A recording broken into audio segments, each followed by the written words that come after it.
deploy 500 million more solar panels.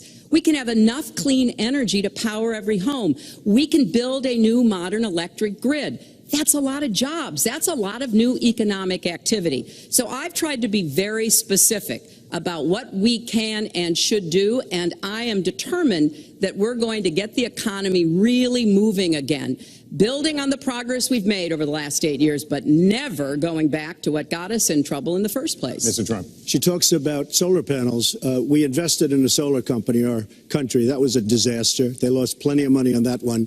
Now, look, I'm a great believer in all forms of energy, but we're putting a lot of people out of work. Our energy policies are a disaster. Our country is losing so much in terms of energy, in terms of paying off our debt. You can't do what you're looking to do with $20 trillion in debt. The Obama administration, from the time they've come in, you can't do what you're looking to do with $20 trillion in debt.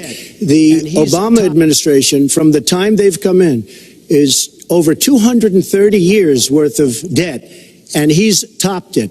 He's doubled it in a course of almost 8 years, 7.5 years to be semi-exact. So I will tell you this, we have to do a much better job at keeping our jobs. And we have to do a much better job at giving companies incentive to build new companies or to expand, because they're not doing it. And all you have to do is look at Michigan and look at Ohio and look at all of these places where so many of their jobs and their companies are just leaving. They're gone.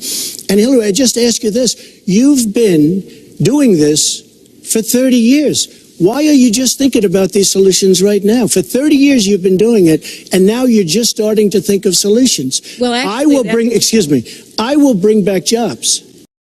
You can't bring back jobs. Well, actually, I have thought about this quite a bit. Yeah, for 30 years. I have, well, not quite that long. I think my husband did a pretty good job in the 1990s. I think a lot about what worked and how we can make it work again. Well, he approved 3 million NAFTA. new jobs, He approved a balanced NAFTA, budget, which is the single worst trade deal ever approved in this country. Incomes went up for everybody. Manufacturing jobs went up also in the 1990s, if we're actually going to look at the facts. When I was in the Senate, I had a number of trade deals that came before me, and I held them all to the same test. Will they create jobs in America? Will they raise incomes in America? And are they good for our national security? Some of them I voted for. The biggest one, a multinational one known as CAFTA, I voted against. And because I hold the same standards as I looked at all of these trade deals. But let's not assume that trade is the only challenge we have in the economy. I think it is a part of it, and I've said what I'm going to do. I'm going to have a special prosecutor.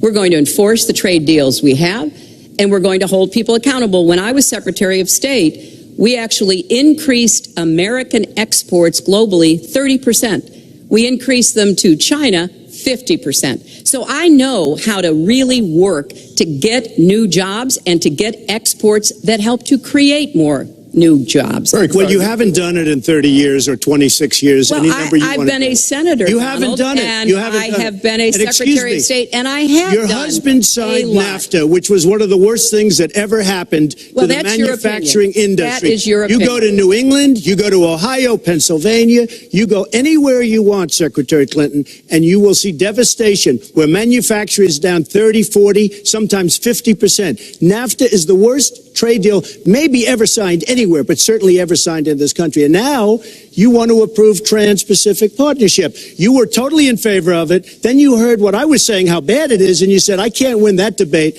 But you know that if you did win, you would approve that, and that will be almost as bad as NAFTA. Nothing will ever top NAFTA. That is just not accurate. I was against it once it was finally negotiated and the terms were laid out. I wrote about that in... You called it the gold standard. You called it the gold standard of trade deals. You said it's the finest deal you've ever seen. No. And then you heard what I said about it, and all of a sudden you were against it. Well, Donald, I know you live in your own reality, but that is not the facts. The facts are, I did say I hoped it would be a good deal, but when it was negotiated, which I was not responsible for, I concluded it wasn't. I wrote about that. So is it President in my Obama's book fault? Is it President Obama's you fault? Even announced. Look, there Secretary, are is it President Obama's fault? There are because he's pushing it. There are different views about what's good for our country, our economy, and our leadership in the world. And I think it's important to look at what we need to do to get the economy going again. That's why I said new jobs with rising incomes, investments, not in more tax cuts that would add $5 trillion to the debt. But you have no plan. Oh, I do. Secretary, in fact, you I have no plan. A book about it. It's called Stronger Together. You can pick it up tomorrow. That's about all you folks. At the bookstore or at an airport near you.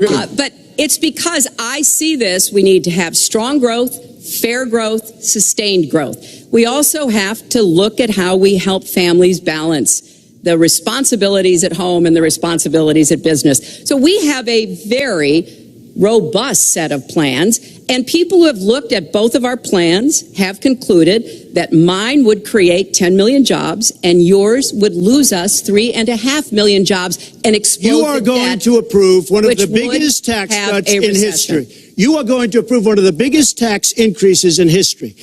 You are going to drive business out.